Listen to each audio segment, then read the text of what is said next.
کوچولوها غذاشون رو خوردن. یه جای گرم و نرم فعلا براشون درست کردیم. داخل یه سطل پارچه هم زیرشون انداختیم، یه بطری آب گرم داخلی پارچه.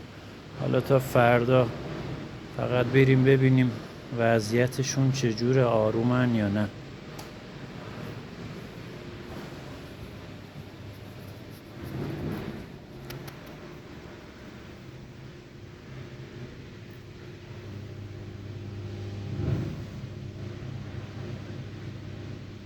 دقیقا روی بطری آب گرمن، دارن خودشونو گرم میکنن.